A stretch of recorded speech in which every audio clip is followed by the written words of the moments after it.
ಇಂದ್ರಿಯೇಭ್ಯಃ ಪರಾ ಹ್ಯರ್ಥಾ ಅರ್ಥೇಭ್ಯಶ್ಚ ಪರಂ ಮನಃ ಮನಸಸ್ತು ಪರಾ ಬುದ್ಧಿಃ ಬುದ್ಧೇರಾತ್ಮಾ ಮಹಾನ್ ಪರಃ ಮಹತಃ ಪರಮವ್ಯಕ್ತಮವ್ಯಕ್ತಾತ್ ಪುರುಷಃ ಪರಃ ಪುರುಷಾನ್ನ ಪರಂ ಕಿಂಚಿತ್ ಸಾಕಾಷ್ಠಾ ಸಾ ಪರಾ ಗತಿಃ.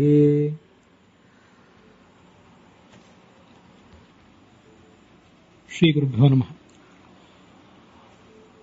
ಮಹಾಭಾರತ ಪ್ರವಚನ ಸರಣಿಯ ಅನುಶಾಸನ ಪರ್ವದಲ್ಲಿ ಇದು 1262ನೇಯ ಭಾಗ. ಅಲ್ಲಿ ಇವತ್ತು ನಾವು ನೋಡಬೇಕಾಗಿದ್ದು ವಾವಿಳ್ಳೆ ರಾಮಸ್ವಾಮಿ ಶಾಸ್ತ್ರಿಗಳ ಪಾಠದಲ್ಲಿ 145ನೇ ಅಧ್ಯಾಯ, ಟಿ ಆರ್ ಕೃಷ್ಣಾಚಾರ್ಯರ ಪಾಠದಲ್ಲಿ 260ನೇ ಅಧ್ಯಾಯ, ಮತ್ತೆ ವೈಷ್ಣವ ಪಾಠದಲ್ಲಿ 244ನೇ ಅಧ್ಯಾಯ, ಉತ್ತರ ಭಾರತದ ಗೀತಾ ಪ್ರೆಸ್ಸಿನ ಪಾಠದಲ್ಲಿ 155ನೇಯ ಅಧ್ಯಾಯ. ಸ್ವಸ್ಯಸ್ತು ಸತಾಂ ಅಶೇಷ ಸನ್ಮಂಗಲಾನಿ ಭವಂತು. ಯಾಮಿಮಾಂ ಮಹಾಭಾರತ ಸಂಹಿತಾಂ ಜಾತ ವಿದ್ಯಾಂ ಭಗವಾನ್ ವ್ಯಾಸಃ ಅಚೀಕ್ಲಪತ್ ತಸ್ಯಾಹ ಅನುಶಾಸನ ಪರ್ವಣಿ ಭೀಷ್ಮೇನ ಶಾಂತನವೇನ ಪ್ರತಿಪಾದ್ಯಮಾನಾನ್ ನೈಕವಿಧಾನ್ ಧರ್ಮಾನ್ ಶೃಣ್ವತಾಮಸ್ಮಾಕಂ ಗತೇಷು ದಿವಸೇಷು ಬ್ರಾಹ್ಮಣಾನಾಂ ಮಹತಿ ಶ್ರವಣಪಥಗಾಮಿನಿ ಅಭೂತ್. ಯೋಯಂ ಉಚಥ್ಯಃ ನಾಮ ಬ್ರಾಹ್ಮಣಃ ಸಹ ವರುಣಂ ಯಃ ಸ್ವಸ್ಯ ಭಾರ್ಯಾಂ ಭದ್ರಾಂ ಅಪಜಹಾರ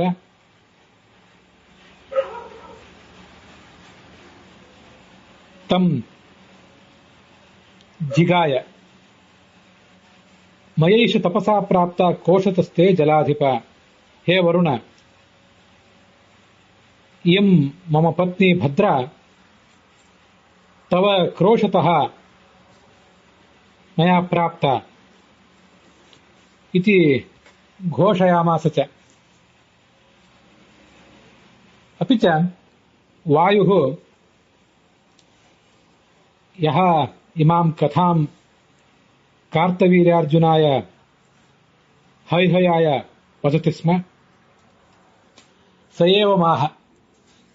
ಹೇ ಅರ್ಜುನ, ಏಷ ರಾಜನ್ ಈದೃಶೋ ವೈ ಉಚಥ್ಯೋ ಬ್ರಾಹ್ಮಣರ್ಷಭಃ ಬ್ರವೀಮ್ಯಹಂ ಬ್ರೂಹಿ ವಾತ್ವಂ ಉಚಥ್ಯಾತ್ ಕ್ಷತ್ರಿಯಂ ವರಂ. ಮಹಾಪರಾಕ್ರಮಿ ದತ್ತಾತ್ರೇಯನ ಮೂಲಕ ವರಗಳನ್ನು ಪಡ್ಕೊಂಡಿದ್ದೇನೆ ಅಂತೆಲ್ಲ ನೀನು ಬೀಗುತ್ತಾ ಇದ್ದೆ. ಇಲ್ಲಿ ಈ ಉಚಥ್ಯ ಆ ವರುಣನನ್ನ ಸೋಲಿಸಿದಂತಹ ಒಂದು ಪ್ರಕರಣವನ್ನು ನಿನಗೆ ಹೇಳಿದ್ದೇನೆ. ಅನೇಕ ಬ್ರಾಹ್ಮಣರು ತಮ್ಮ ಮಹತ್ವವನ್ನು ಏನು ಪ್ರತಿಪಾದನೆ ಮಾಡಿದ್ರು, ಅವರ ಶಕ್ತಿಗೆ ಹೇಗೆ ಜಗತ್ತು ಗೌರವ ಕೊಟ್ಟಿತ್ತು ಅನ್ನೋದನ್ನೆಲ್ಲ ಕಥೆಗಳ ಮೂಲಕ ನಿನಗೆ ಹೇಳಿದ್ದೇನೆ. ನೀನು ಇನ್ನು ಮುಂದೆ ಅಹಂಕಾರ ಪಡುವುದನ್ನು ಬಿಡು ಅಂತ ಹೇಳಿದ ವಾಯು ಕಾರ್ತವೀರ್ಯಾರ್ಜುನನಿಗೆ. ಈ ವರುಣನ ಕಥೆಯೊಂದನ್ನು ನಾವು ನೋಡಿದ್ವಲ್ಲ. ವರುಣ ಉಚಥ್ಯನ ಪತ್ನಿಯಾದ ಭದ್ರೆಯನ್ನು ಅಪಹರಿಸಿದಂತಹ ಕಥಾ. ಈ ಎಲ್ಲ ಕಥೆಗಳನ್ನು ನೋಡುವಾಗ, ಕಥೆಗಳನ್ನು ಕೇಳುವಾಗ ನಮಗೊಂದು ರೀತಿಯಾದಂತಹ ಗೊಂದಲ ಮೂಡ್ತದೆ. ಮನುಷ್ಯರಾದವರು, ಅಜ್ಞಾನಿಗಳಾದವರು, ದುರಹಂಕಾರದಿಂದ ತೃಪ್ತರಾದವರು ಇಂಥದ್ದನ್ನೆಲ್ಲ ಅನೇಕ ಬಾರಿ ಮಾಡ್ತಾ ಇರ್ತಾರೆ. ಆದರೆ ಲೋಕಪಾಲಕನಾದಂತಹ ಅಪರೋಕ್ಷ ಜ್ಞಾನಿಯಾದಂತಹ ವರುಣ ಮೊದಲಾದ ದೇವತೆಗಳು ಹೀಗೆ ಮಾಡುವುದು ಅಂದ್ರೆ ಏನು ಅಂತ ಒಂದು ಪ್ರಶ್ನೆ ನಮಗೆ ಬರ್ತದೆ. ಅದಕ್ಕೆ ಶಾಸ್ತ್ರದಲ್ಲಿ ಅನೇಕ ಕಡೆ ಉತ್ತರ ಕೊಟ್ಟಿದ್ದಾರೆ. ಪ್ರಾರಬ್ಧ ಕರ್ಮಣೇವೇಷಾಂ ಕ್ಲಿಪ್ತ ದುಃಖಸ್ಯ ಸೂಚಕಂ ಇದಾನೀಂತನ ಕರ್ಮ ಸ್ಯಾತ್ ವ್ರಣಹೇತುರ್ ಯಥಾ ರಣಃ ದೇವಾದೀನಾಂ ಸ್ಥಿತಪ್ರಜ್ಞ ಭಾವಾನ್ ನೈವಾನ್ಯಥಾ ಭವೇತ್ ಪ್ರಾರಬ್ಧಮಪಿತು ಕ್ವಾಪಿ ಕಿಂಚಿತ್ ವಿಘಟಿತಂ ಭವೇತ್ ಅಂತ ಭಾಗವತ ತಾತ್ಪರ್ಯದ 6ನೇ ಸ್ಕಂದದ 13ನೇ ಅಧ್ಯಾಯದ ಒಂದು ವಿವರಣೆ ಇದು. ಅಲ್ಲಿದು 11ನೆಯ ಶ್ಲೋಕ. ಇಂದ್ರನಿಗೆ ಬ್ರಹ್ಮ ಹತ್ಯೆ ಬಂದಾಗ ಅವನ ಸ್ಥಿತಿ ಏನಾಗಿತ್ತು ಅನ್ನುವುದನ್ನೆಲ್ಲ ಹೇಳುವಂಥ ಪ್ರಕರಣ. ಇಂದ್ರನಿಗೂ ಬ್ರಹ್ಮ ಹತ್ಯೆ ಮಾಡಿದಾಗ, ವೃತ್ರಾಸುರನನ್ನು ಕೊಂದಾಗ ಮನಸ್ಸಿನ ನೆಮ್ಮದಿ ಹೋಗಿತ್ತು. ತ್ವಯೇಂದ್ರ ಸ್ಮಃ ಸಂತಪ್ತಂ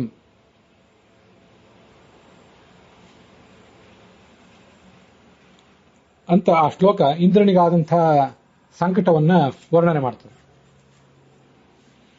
ಇದಲ್ಲದೆ ಈ ಇಂದ್ರ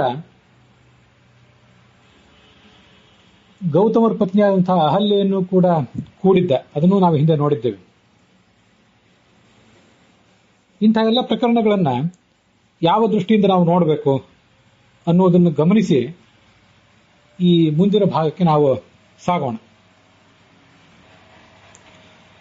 ಭಾಗವತದ ಈ ಶ್ಲೋಕ ಏನ್ ಹೇಳ್ತದೆ, ಭಾಗವತ ತಾತ್ಪರ್ಯದ ಮಾತು ಏನನ್ನು ಸ್ಪಷ್ಟೀಕರಿಸ್ತದೆ ಅಂದ್ರೆ, ಈ ಇಂದ್ರನಿಗೆ ವೃತ್ರಹತ್ಯೆ ಮಾಡಿದಾಗ ಅಥವಾ ಅಹಲ್ಯೆಯ ಸಂಗ ಮಾಡಿದಾಗ ಒಂದೇನು ದುಃಖ ಅಥವಾ ಅವಮಾನ ಇತ್ಯಾದಿ ಆಗಿತ್ತಲ್ಲ, ಅದು ಆಗುವುದು ಈಗ ಅವರು ಮಾಡಿದಂಥ ಅಹಲ್ಯೆಯ ಸಂಘ ಅಥವಾ ವರುಣ ಮಾಡಿದಂಥ ಭದ್ರೆಯ ಸಂಘ ಇತ್ಯಾದಿಗಳಿಂದ ಅಲ್ಲ. ಅದು ಹಿಂದೆ ಪ್ರಾರಬ್ಧ ಕರ್ಮ ಅವರೊಂದು ಮಾಡಿರ್ತಾರೆ. ಆ ಪ್ರಾರಬ್ಧ ಕರ್ಮಕ್ಕೆ ಅನುಸಾರವಾಗಿ ವರುಣನಿಗಾಗಲಿ ಇಂದ್ರನಿಗಾಗಲಿ ಈಗ ದುಃಖ ಆಗೋದು ಹಿಂದೆ ಮಾಡಿದ ಕರ್ಮದಿಂದ. ಅವರು ಅಪರೋಕ್ಷ ಜ್ಞಾನ ಬರುವುದಕ್ಕಿಂತ ಮುಂಚೆ ಅವರು ಮಾಡಿದ ಯಾವುದೋ ಪ್ರಾರಬ್ಧ ಕರ್ಮದಿಂದಾಗಿ ಈಗ ಅವರಿಗೆ ದುಃಖ ಆಗೋದು. ಅದೇ ಸಂದರ್ಭದಲ್ಲಿ, ಈಗ ದುಃಖ ಆಗುವ ಸಂದರ್ಭದಲ್ಲಿ ಅದಕ್ಕೆ ಹೊಂದಾಣಿಕೆ ಏನೋ ಅನ್ನುವಂತೆ ಇಂಥದೊಂದು ಕರ್ಮವು ಕೂಡ ಅವರಿಂದ ನಡೀತದೆ.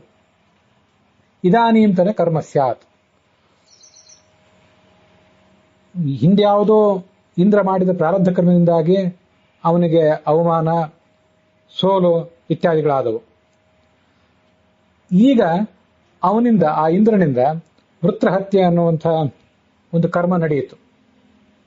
ವಾಸ್ತವಿಕವಾಗಿ ವೃತ್ಯಹತ್ರ ಅನ್ನೋ ಕರ್ಮದಿಂದಲೇ ಅವನಿಗೆ ದುಃಖ ಆಗಿದ್ದಲ್ಲ, ಮತ್ತೆ ಅಹಲ್ಯೆ ಸಂಘ ಅನ್ನುವ ಕರ್ಮದಿಂದಲೇ ಅವನಿಗೆ ಅವಮಾನ, ಸೋಲು ಆಗುವುದು ಅಲ್ಲ. ಅವೆಲ್ಲ ಆಗುವುದು ಹಿಂದಿನ ಯಾವುದೋ ಕರ್ಮದಿಂದ. ಅದು ಯಾವ ಕರ್ಮ ಅಂತ ಶಾಸ್ತ್ರ ಹೇಳಲಿಲ್ಲ. ಅದರಂತೆ ವರುಣನಿಗೆ ಈಗ ಸೋಲು ಮತ್ತೆ ಆ ಮಹರ್ಷಿಯಿಂದ, ಉಚತ್ರ ಮಹರ್ಷಿಯಿಂದ ಧಿಕ್ಕಾರ, ಇವೆಲ್ಲ ಏನಾಯ್ತಲ್ಲ, ಅದು ಹಿಂದಿನ ಯಾವುದೋ ಪ್ರಾರಬ್ಧ ಕರ್ಮದಿಂದಲೇ. ಆ ಪ್ರಾರಬ್ಧ ಕರ್ಮದಿಂದ ಈಗ ಸೋಲು, ಅವಮಾನ ಆಗುವಾಗ ಇಂಥದೊಂದು ಕಾರ್ಯವೂ ಕೂಡ, ಭದ್ರೆಯ ಸಂಘದಂತಹ ಕಾರ್ಯವೂ ಕೂಡ ವರುಣನಿಂದ ನಡೀತದೆ.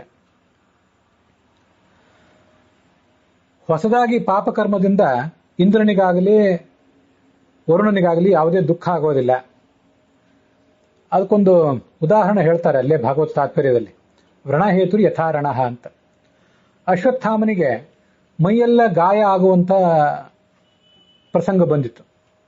ವ್ಯಾಸ ಮತ್ತೆ ಕೃಷ್ಣ ಇಬ್ಬರು ಕೂಡ ಆ ಅಶ್ವತ್ಥಾಮನಿಗೆ ಮೈಯೆಲ್ಲ ಗಾಯ ಮಾಡಿಕೊಂಡು ದೀರ್ಘಕಾಲ ನೀನು ಇರು ಅಂತ ಶಾಪ ಕೊಟ್ಟಿದ್ರು. ಹಿಂದೆ ಅದನ್ನು ನೋಡಿದ್ದೇವೆ. ಅಂಥ ಒಂದು ಸಮಸ್ಯೆ, ಅಂಥ ಒಂದು ನೋವು ಅವನಿಗೆ ಯಾಕೆ ಬಂತದು? ಕೇವಲ ಆ ಯುದ್ಧದಿಂದ ಆಗಿದ್ದಲ್ಲ. ಯುದ್ಧದಲ್ಲಿ ಆತ ಭಾಗವಹಿಸಿದ ಕಾರಣದಿಂದಾಗಿ, ಮತ್ತೆ ಪಾಂಡವರ ಮೊಮ್ಮಗನಾದಂಥ ಪರೀಕ್ಷಿತನ ಮೇಲೆ ಬ್ರಹ್ಮಾಸ್ತ್ರ ಪ್ರಯೋಗ ಮಾಡಿದ್ದಕ್ಕಾಗಿ ಅದಾಗಿದ್ದಲ್ಲ. ಕೇವಲ ಯುದ್ಧದಿಂದಲೇ ಆಗಿದ್ರೆ ಬೇಗ ಅದು ಗುಣ ಆಗಬೇಕಿತ್ತು. ಹಾಗಾಗಲಿಲ್ಲ. ಅದು ಚಿರಂಜೀವಿಯಾದಂಥ ಅಶ್ವತ್ಥಾಮನಿಗೆ ದೀರ್ಘಕಾಲ ಆ ಗಾಯ ವಾಸಿ ಆಗದೆ ಹಾಗೇ ಇತ್ತು. ಇದಕ್ಕೆ ಕಾರಣ ಏನು? ಹಿಂದೆ ಮಾಡಿದಂಥ ಯಾವುದೋ ಒಂದು ಪ್ರಾರಬ್ಧ ಕರ್ಮ, ಹಿಂದೆ ಮಾಡಿದಂಥ ಯಾವುದೋ ಪ್ರಾರಬ್ಧ ಕರ್ಮದ ಕಾರಣದಿಂದಾಗಿ ಇಂಥ ನೋವು, ಇಂಥ ಸಂಕಟ ಇವೆಲ್ಲ ಆಗ್ತವೆ. ಅದೇ ಸಂದರ್ಭದಲ್ಲಿ ಯಾವುದೇ ಒಂದು ಇಂಥ ಒಂದು ಕರ್ಮವು ಕೂಡ ಅವರಿಂದ ನಡೆದು ಹೋಗ್ತದೆ. ಆದರೆ ನಮ್ಮ ಗಮನಕ್ಕೆ ಬರುವುದು ಈಗ ಏನಾಯ್ತು ಅನ್ನೋದು ಗಮನಕ್ಕೆ ಬರ್ತದೆ. ಅಶ್ವತ್ಥಾಮ ಈಗೇನ್ ಮಾಡಿದ? ಯುದ್ಧ ಮಾಡಿದ, ಪಾಂಡವರ ಮೊಮ್ಮಗನ ಮೇಲೆ ಅಸ್ತ್ರ ಎಸೆದ ಅಂತ ಗಮನಕ್ಕೆ ಬರ್ತದೆ. ಇಂದ್ರ ಅಹಲ್ಯಾಸಂಗ ಮಾಡಿದ, ವೃತ್ರಹತ್ಯೆ ಮಾಡಿದ ಅಂತ ಗಮನಕ್ಕೆ ಬರ್ತದೆ. ವರುಣ ಭದ್ರಾಸಂಗ ಮಾಡಿದ ಅಂತ ಗಮನಕ್ಕೆ ಬರ್ತದೆ. ಹಿಂದಿನ ಪ್ರಾರಬ್ಧ ಕರ್ಮ ನಮಗೆ ಗಮನಕ್ಕೆ ಬರುವುದಿಲ್ಲ. ಅದು ಪುರಾಣದಲ್ಲಿ ವರ್ಣಿತ ಆಗಿರುವುದಿಲ್ಲ ಕೂಡ. ವ್ಯಾಸರೇ ಅದನ್ನ ಹೇಳಿಲ್ಲ ಎಲ್ಲೂ ಕೂಡ. ಆದರೆ ನಮ್ಮ ಎಲ್ಲಾ ಕರ್ಮಗಳನ್ನು ಬಲ್ಲಂತಹ ಸಾಕ್ಷಿ ಅಂತ ಕರೆಸ್ಕೊಂಡಿರುವಂತಹ ಭಗವಂತನಿಗೆ ಅವ್ರು ಹಿಂದೆ ಮಾಡಿದ ಪ್ರಾರಬ್ಧ ಕರ್ಮ ಗೊತ್ತಿರ್ತದೆ. ಅದನ್ನು ಯಾವುದೋ ಒಂದು ಸಂದರ್ಭದಲ್ಲಿ ಆ ದೇವತೆಗಳು ತಮ್ಮ ಮೂಲ ರೂಪದಲ್ಲೇ ಇರಲಿ ಅಥವಾ ಅವತಾರ ರೂಪದಲ್ಲೇ ಬಂದಿರಲಿ, ಅವರಿಗೆ ಅದನ್ನ ಆಗುವಂತೆ ಅಂತ ನಿರ್ದಿಷ್ಟವಾದ ಸಂದರ್ಭದಲ್ಲಿ ಅವರಿಗೆ ಅದು ಅನುಭವಕ್ಕೆ ಬರುವಂತೆ ಮಾಡ್ತಾನೆ. ದೇವತೆಗಳು ಮೊದಲಾದವರೆಲ್ಲ ಅಪರೋಕ್ಷ ಜ್ಞಾನಿಗಳು ಸ್ಥಿತಪ್ರಜ್ಞರಾದ್ರಿಂದ ಪ್ರಾರಬ್ಧ ಏನಿದೆ ಹಿಂದಿನದ್ದು, ಅಪರೋಕ್ಷ ಜ್ಞಾನ ಬರುವುದಕ್ಕಿಂತ ಮುಂಚೆ ಮಾಡಿದ ಪ್ರಾರಬ್ಧದ ಫಲ ಅದನ್ನು ಮಾತ್ರ ಅನುಭವಿಸ್ತಾರೆ. ಹೊಸ ಕರ್ಮದಿಂದ ಅವರಿಗೆ ದುಃಖ ಆಗುವುದಿಲ್ಲ. ಪ್ರಾರಬ್ಧ ಕರ್ಮ ಈ ಹಿಂದೆ ಮಾಡಿದ್ದೇನಿದೆಯಲ್ಲ ಅದು ಫಲದ ಅನುಭವದಿಂದಲೇ ನಾಶ ಆಗಬೇಕು, ಹಾಗೆ ಹೋಗುವುದೇ ಇಲ್ಲ. ಅದು ಪ್ರಾಯಶ್ಚಿತ್ತ ಮಾಡಿಕೊಂಡ್ರೂ ಅದು ಪೂರ್ಣ ನಾಶ ಆಗುವುದಿಲ್ಲ.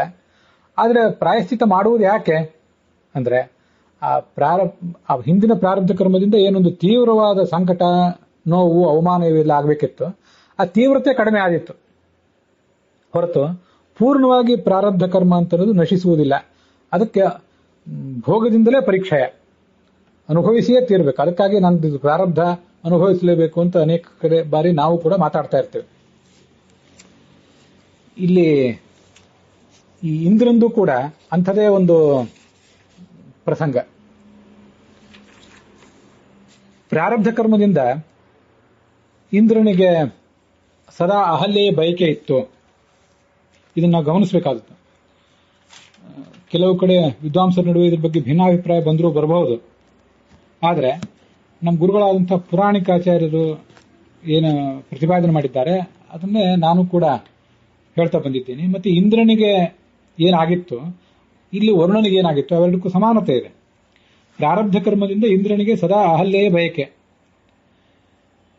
ಇಂದ್ರನಿಗೂ ಅಹಲ್ಯ ಬಗ್ಗೆ ಬಯಕೆ ಇತ್ತು. ಮತ್ತೆ ಗೌತಮನ ಹೆಚ್ಚಿನ ಪುಣ್ಯವನ್ನು ಕಸಿದು ದೇವತಾಕಾರ ಮಾಡಿ ತನ್ನ ಪುಣ್ಯಕ್ಕೆ ಗಳಿಸಬೇಕಾಗಿತ್ತು ಕೂಡ. ಎರಡೂ ಕಾರ್ಯಗಳಲ್ಲಿದ್ದವು. ಆದ್ದರಿಂದ ಇಂದ್ರನ ಆ ಪ್ರಾರಬ್ಧ ಕರ್ಮಕ್ಕನುಸಾರವಾದ ಬಯಕೆಯೂ ತೀರಿತು, ಈ ಕಡೆ ದೇವ ಕಾರ್ಯವೂ ಈಡೇರಿತು ಅಂತ ಅದರ ತಾತ್ಪರ್ಯ. ಪ್ರಾರಬ್ಧ ಕರ್ಮದಿಂದ ಇಂದ್ರನಿಗೆ ಸದಾ ಅಹಲ್ಯ ಬಯಕೆ ಅನ್ನುವ ಮಾತನ್ನ ಅನೇಕ ಜನ ವಿದ್ವಾಂಸರು ಒಪ್ಪದೇ ಇರಬಹುದು. ಇದು ಕೇವಲ ದೇವ ಕಾರ್ಯ, ಇದು ಇಂದ್ರನಿಗೇನು ಬಯಕೆ ಇರಲಿಲ್ಲ ಅಂತ ಕೆಲವರು ವಾದಿಸುವ ಸಾಧ್ಯತೆ ಇದೆ. ಆದರೆ ನಾವು ಗಮನಿಸಬೇಕಾದ ಸಂಗತಿ ಏನು, ಪರಮಾತ್ಮನ ಬಳಿಕ ಇರುವಂತಹ ಪರಶುಕ್ಲತ್ರಯರು ಅರ್ಥಾತ್ ಚತುರ್ಮುಖ ಬ್ರಹ್ಮ ಮತ್ತು ಪ್ರಾಣ, ಸರಸ್ವತಿ ಭಾರತೀಯರು ಇವನ್ನೆಲ್ಲ ಹೊರತುಪಡಿಸಿದ್ರೆ ಉಳಿದೆಲ್ಲ ದೇವತೆಗಳಲ್ಲಿ ಅನೇಕ ಥರದ ದೋಷಗಳಿರ್ತವೆ. ಅದರಲ್ಲಿ ಈ ಥರದ ಪ್ರಾರಬ್ಧ ಕರ್ಮಗಳು ಮತ್ತು ಅದಕ್ಕನುಸಾರವಾದಂತಹ ಬಯಕೆಗಳು ಇವೆಲ್ಲವೂ ಇರ್ತವೆ. ಆದ್ರಿಂದ ಅವರಲ್ಲಿ ಪ್ರಾರಬ್ಧ ಕರ್ಮದಿಂದಾಗಿಯೇ ಅಂಥ ಬಯಕೆ ಬಂದಿತು ಅಂತ ನಾವು ಗುರುತಿಸಿದರೆ ಅದು ದೋಷ ಏನೂ ಅಲ್ಲ. ಒಟ್ಟಾರೆ ಭಗವಂತನ ವ್ಯವಸ್ಥೆ ಏನು ಅಂತ ಅನ್ನೋದನ್ನು ಅದು ತಿಳಿಸ್ತದೆ. ವರುಣನಿಗೂ ಕೂಡ ಪ್ರಾರಬ್ಧ ಕರ್ಮದಿಂದಾಗಿಯೇ ಭದ್ರೆಯ ಬಯಕೆ ಆಗಿತ್ತು. ಅವನು ಇಂದ್ರನಂತೆ ಅಪರೋಕ್ಷ ಜ್ಞಾನಿಯೇ, ಇಂದ್ರನಿಗಿಂತ ಸ್ಥಾನದಲ್ಲಿ ಕಡಿಮೆ ಇದ್ದಿರಬಹುದು. ಆದರೆ ಪ್ರಾರಬ್ಧ ಕರ್ಮದಿಂದಲೇ ಈ ಭದ್ರೆಯ ಬಗ್ಗೆ ಬಯಕೆ ಆಗಿತ್ತು ಅಂತ ನಾವು ಅದನ್ನ ತಿಳ್ಕೊಳ್ಬಹುದು. ಇಂದ್ರನಿಗೆ ಅದರಿಂದ ಅಪಕೀರ್ತಿ ಇತ್ಯಾದಿಗಳು ಬಂದಿದ್ದವು. ಅಪಕೀರ್ತಿಯನ್ನ ಮುಂದೆ ರಾಮ ಕಳೆದ. ಅಲ್ಲಿ ಅಹಲ್ಯದೇನು ತಪ್ಪಿರಲಿಲ್ಲ, ಇಂದ್ರನಿಗೆ ಮಾತ್ರ ಅವಳ ಬಗ್ಗೆ ಕಾಮ ಇತ್ತು ಅಂತ, ಒಂದು ಬಯಕೆ ಇತ್ತು ಅಂತ ನಾವು ತಿಳ್ಕೊಳ್ಬಹುದು. ದೇವೇಂದ್ರ ಸ್ವಯಂ ಅಪರೋಕ್ಷ ಜ್ಞಾನಿ. ಅಹಲ್ಯೆ ಅವನಿಗಿಂತ ಉತ್ತಮ ಸ್ತ್ರೀಯೇನೂ ಅಲ್ಲ, ಅಥವಾ ಅಹಲ್ಯೆ ಪತಿಯಾದಂತಹ ಗೌತಮನು ಕೂಡ ಅಹಲ್ಯೆಗಿಂತ ಉತ್ತಮ ಏನಲ್ಲ. ಆದ್ರಿಂದ ಅವನಿಗೆ ಪಾಪಲೇಪ ಇಲ್ಲ. ಅಹಲ್ಯ ಸಂಘ ಮಾಡಿದ್ರಿಂದ ಅವನಿಗೆ ಪಾಪಲೋಪ ಏನೂ ಬಂದಿಲ್ಲ. ಅದರಂತೆ ಈ ವರುಣನಿಗೂ ಕೂಡ ಭದ್ರೆ ಉತ್ತಮ ಸ್ತ್ರೀ ಏನಲ್ಲ. ಭದ್ರೆ ಗಂಡನಾದಂತಹ ಉಚ್ಚತ್ಯರು ಕೂಡ ವರುಣನಿಗಿಂತ ಉತ್ತಮರೇನಲ್ಲ. ಅವನಿಗೆ ಆದ್ರಿಂದ ಪಾಪಲೇಪವಿಲ್ಲ. ಆದರೆ ಪ್ರಾರಬ್ಧ ಕರ್ಮದಿಂದಾಗಿ ಈ ಥರ ಆಯಿತು, ತತ್ಕಾಲದಲ್ಲಿ ಅವಮಾನ ಇತ್ಯಾದಿಗಳಾದವು ಅಂತ ನಾವು ಅದನ್ನು ಭಾವಿಸಬೇಕು. ತಾತ್ಪರ್ಯ ನಿರ್ಣಯದಲ್ಲಿ 20ನೇ ಅಧ್ಯಾಯದಲ್ಲಿ 164ನೇ ಶ್ಲೋಕ ಒಂದ್ ಕಡೆ ಹೇಳುವಂತೆ, ತೇಜೀಯಸಾಂ ನಿರ್ಣಯೋಯಂ ಹಿ ಶಾಸ್ತ್ರೇ ಶ್ರೇಷ್ಠಾಪರಾಧ ನಾಣ್ಯ ದೋಷಸ್ಯ ಲೇಪಃ ಅಂತ ಆಚಾರ್ಯ ಕೊಟ್ಟಂತಹ ನಿರ್ಣಯ ಇದೆ. ಮಹಾಜ್ಞಾನಿಗಳಾದವರಿಗೆ ವಾಸ್ತವಿಕವಾಗಿ ಅವರನ್ನ ತುಂಬಾ ಹಿಂಸಿಸುವಂತಹ, ಅವರಿಗೆ ತುಂಬಾ ತೊಂದರೆ ಕೊಡುವಂತಹ ದೋಷ ಯಾವುದು? ಸ್ವೋತ್ತಮರಿಗೆ ಅಪರಾಧ ಮಾಡಿದರೆ, ತಮಗಿಂತ ಹಿರಿಯನಾದ ದೇವತೆಗೆ ಯಾರಿಗಾದರೂ ಅಪರಾಧ ಮಾಡಿದರೆ, ದೇವತೆಗೆ ಋಷಿಗೆ, ಅದರಿಂದ ದೊಡ್ಡ ಲೇಪ ಇದೆ. ಕೆಳಗಿನವರಿಗೆ ವಿಷಯದಲ್ಲಿ ತಪ್ಪು ನಡೆದರೆ ಅದು ಅವರ ಪ್ರಾರಬ್ಧ ಕರ್ಮದಿಂದ ಅಂಥ ತಪ್ಪು ನಡವಳಿಕೆ ಆಗಿರ್ತದೆ. ಆದ್ರಿಂದ ಹೆಚ್ಚಿನ ದೋಷ ಅದರಿಂದ ಬರೋದಿಲ್ಲ. ಲೇಪ ಅಂದ್ರೆ ಏನು? ಈ ಅಶುಚಿತ್ವ, ಕೆಲವು ಬಾರಿ ಮೈಲಿಗೆ ಅಪಾವಿತ್ರ್ಯ ಬರಬಹುದು.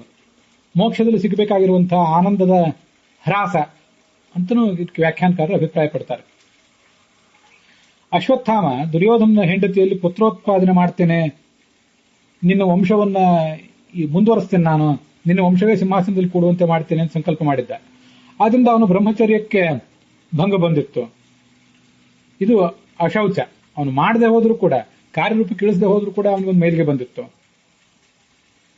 ಬ್ರಹ್ಮಾಸ್ತ್ರವನ್ನ ಉಪಸಂಹಾರ ಮಾಡಿಕೊಳ್ಳಿಕ್ಕೆ ಅವನಿಗೆ ಶಕ್ತಿಯೇ ಸಾಲಲಿಲ್ಲ.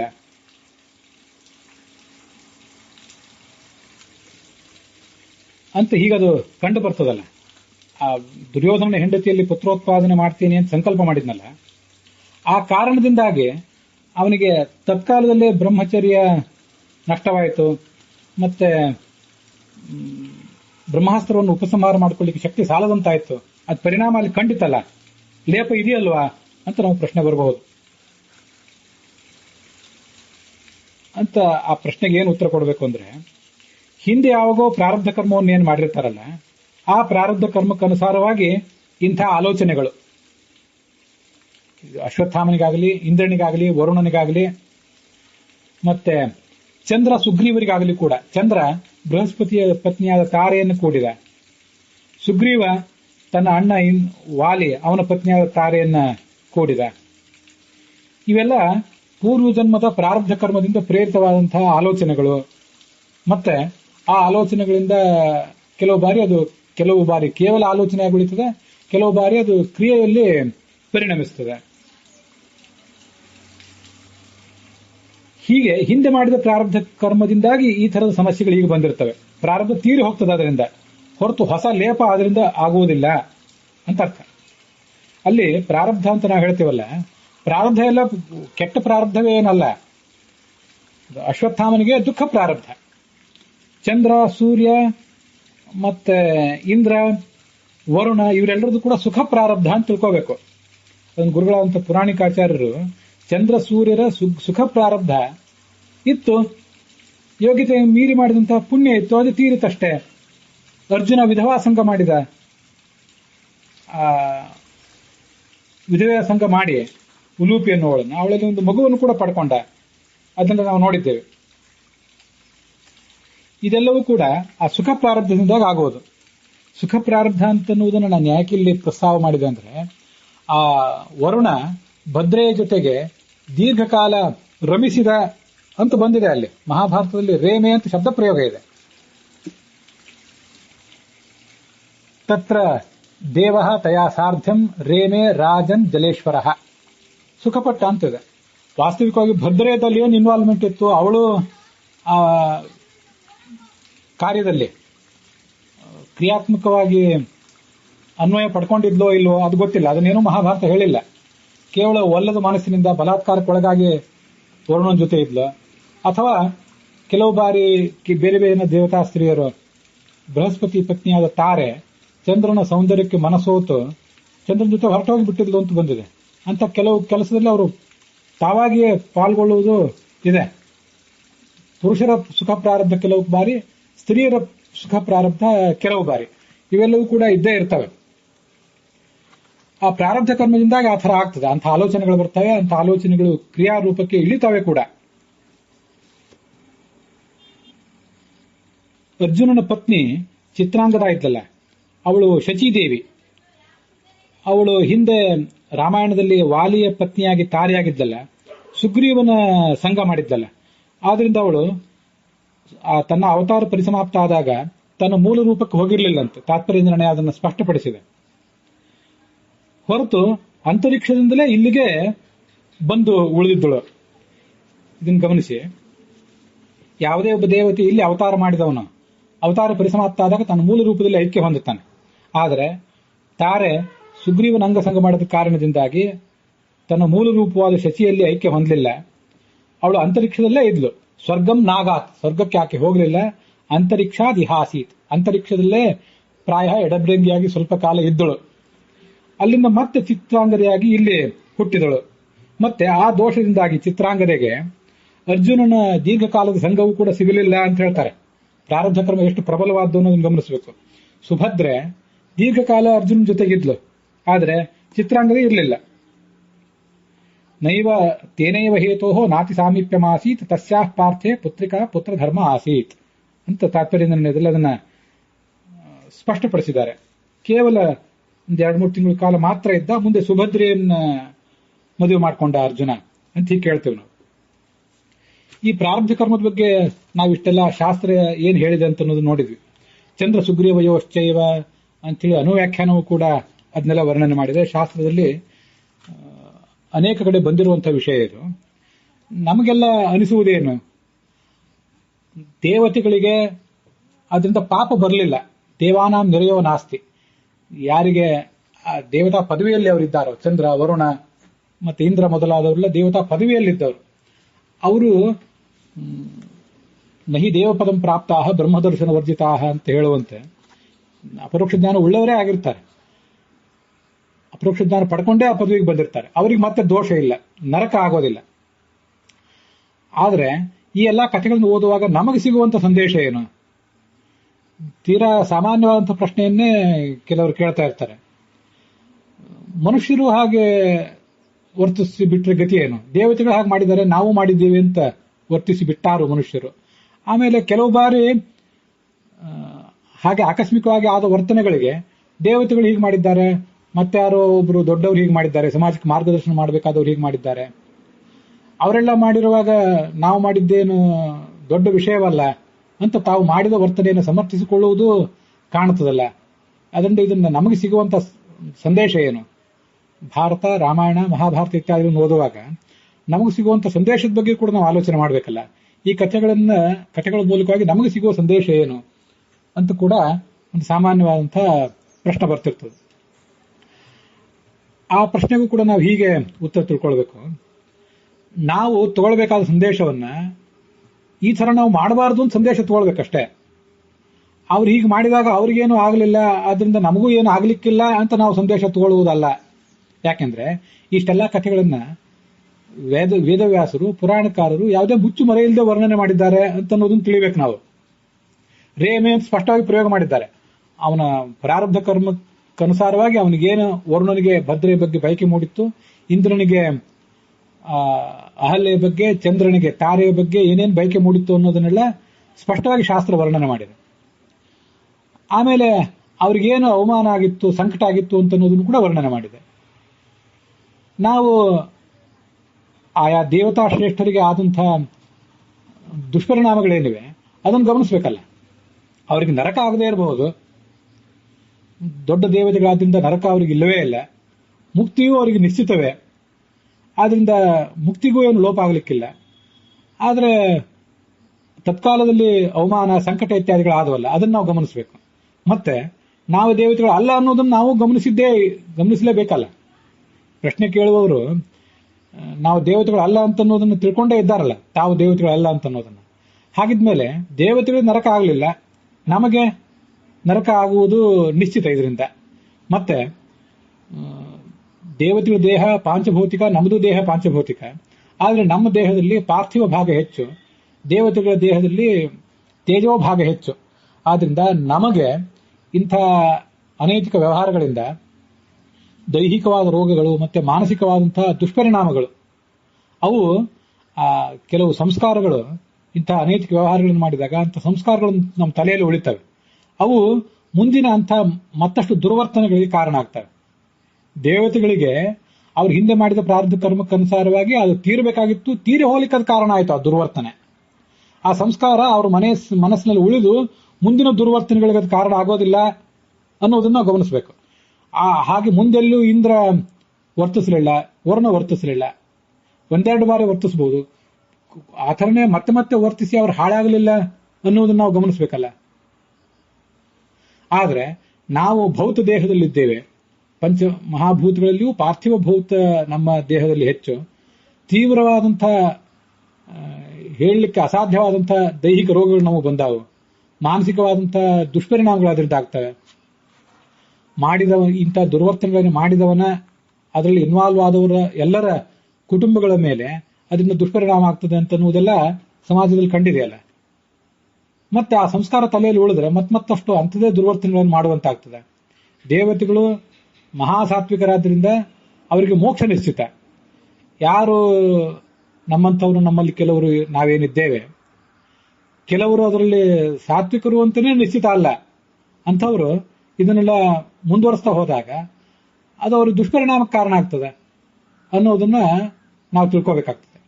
ಅದರಿಂದ ಉಂಟಾಗುವಂತಹ ದೈಹಿಕ ರೋಗಗಳು, ಮಾನಸಿಕ ರೋಗಗಳು, ಇತರೆ ಕೌಟುಂಬಿಕ ಮತ್ತೆ ಸಾಮಾಜಿಕ ದುಷ್ಪರಿಣಾಮಗಳನ್ನ ನಾವು ಗಮನಿಸಬೇಕಾಗ್ತದೆ. ನಾವು ಅದನ್ನ ಸಮರ್ಥನೆ ಮಾಡಿಕೊಳ್ಳುವುದಲ್ಲ.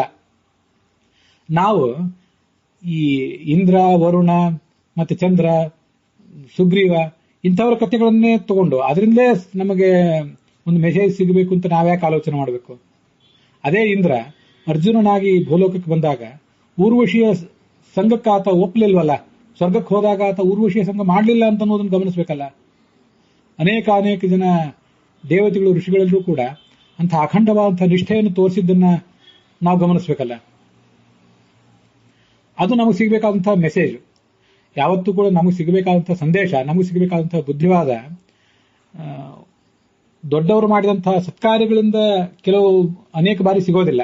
ದುಷ್ಪರಿಣಾಮಗಳನ್ನು ನಮ್ಮ ಗುರುಗಳಾದವರೇ ಏನೇನು ಮಹಾ ಕಾರ್ಯಗಳನ್ನು ಮಾಡಿದ್ದಾರೆ ಅಂತ ಅನ್ನೋದನ್ನ, ಗುರುಗಳು ಅಂದ್ರೆ ನಮ್ಮ ಗುರುಗಳ ಬಗ್ಗೆ ಹೇಳ್ತಿಲ್ಲ, ಒಟ್ಟಾರೆ ಶಿಕ್ಷಕರಾದವರು, ಉಪಾಧ್ಯಾಯರಾದವರು ಏನ್ ದೊಡ್ಡ ಕಾರ್ಯ ಮಾಡಿರ್ತಾರೆ ಅಂತ ಅನ್ನೋದು ಅವರ ವಿದ್ಯಾರ್ಥಿಗಳ ಮೇಲೆ ನೇರವಾಗಿ ಪರಿಣಾಮ ಬೀರೋದಿಲ್ಲ. ಅವ್ರು ಯಾವುದೋ ದುಶ್ಚಟದಲ್ಲಿ ಇರುವುದು ಇವ್ರಿಗೆ ಕಂಡು ಬಂದ್ರೆ ಅವು ಈ ಹುಡುಗರ ಮೇಲೆ ಪರಿಣಾಮ ಬೀರ್ತವೆ ಅಂತ ನಾವು ನೋಡಿದ್ದೇವೆ. ಅದಾಗೋದು ಸಹಜ, ಇಲ್ಲ ಅಂತಲ್ಲ. ಆದರೆ ನಾವು ಬದುಕಿರುವುದು ನಮಗಾಗಿ, ಬೇರೆ ಯಾರಿಗಾಗಿಯೂ ನಾವು ಬದುಕಿರುವುದಲ್ಲ. ಆದ್ರಿಂದ ಯಾವ ಥರದ ಸಂದೇಶವನ್ನು ನಾವು ತಗೊಳ್ಬೇಕು, ಯಾವ ಥರದ ಎಚ್ಚರಿಕೆಗಳನ್ನು ನಾವು ತಗೊಳ್ಬೇಕು ಅಂತ ಅನ್ನೋದನ್ನ ಶಾಸ್ತ್ರಗಳಲ್ಲಿ ಬೇರೆ ಬೇರೆ ಕಡೆ ಎಲ್ಲ ಕಡೆ ಹೇಳಿದ್ದಾರಲ್ಲ. ಪರನಾರಿ ಸಂಘದಿಂದಾಗಿ ಹೇಗೆ ರಾವಣ ಭ್ರಷ್ಟ ಆದ ಅಂತ ಅನ್ನೋದನ್ನ ಹೇಳಿದ್ದಾರೆ. ಇನ್ನೊಂದು ಬಾರಿ ನೀನು ಪರಸಂಗ ಮಾಡಿದ್ದಾದ್ರೆ, ಪರಸ್ತ್ರೀ ಬಲಾತ್ಕಾರ ಮಾಡಿದ್ದಾದ್ರೆ ನಿನ್ನ ತಲೆ 1000 ಹೋಳಾದೀತು ಅಂತ ಎಚ್ಚರಿಕೆ ಅವನಿಗೆ ನಳಕೂಬರಿಂದ ಬಂದ ಮೇಲಷ್ಟೇ ಅವನು ತನ್ನ ಚಟವನ್ನು, ತೆವಲನ್ನು ಬಿಟ್ಟಿದ್ದ ಅಷ್ಟೇ. ಇಲ್ಲದೆ ಹೋದ್ರೆ ಅದನ್ನು ಮುಂದುವರಿಸ್ತಿದ್ದ. ಕೊನೆಗೂ ಸೀತೆಯ ಕಾರಣದಿಂದಾಗಿ ಅವನಿಗೆ ಅಂತ್ಯವೂ ಆಯಿತು ಅಂತ ಅನ್ನೋದನ್ನ ನಾವು ಗಮನಿಸಬೇಕು.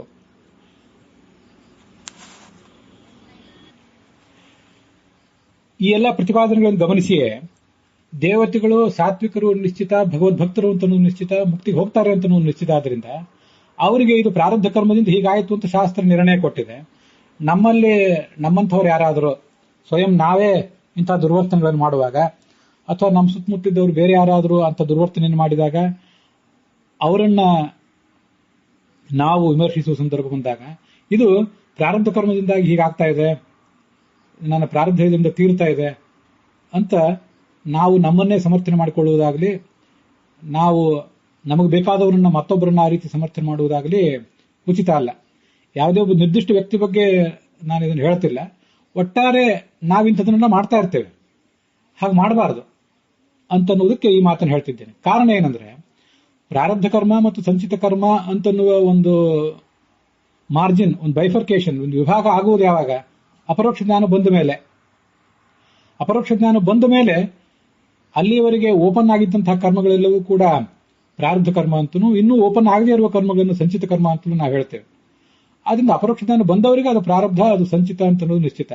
ಯಾರಿಗೆ ಅಪರೋಕ್ಷ ಜ್ಞಾನವೇ ಆಗಿಲ್ವೋ ಅವರು ಅದನ್ನ ಇದು ಪ್ರಾರಬ್ಧ ಕರ್ಮದಿಂದ ಹೀಗಾಗ್ತಾ ಇದೆ ಅಂತ ವಸ್ತುಸ್ಥಿತಿಯೇ ಆಗಿದ್ರೂ ಕೂಡ, ವಸ್ತುಸ್ಥಿತಿ ಹೌದೋ ಅಲ್ವೋ ಅಂತನ್ನೋದು ಬೇರೆ ವಿಷಯ.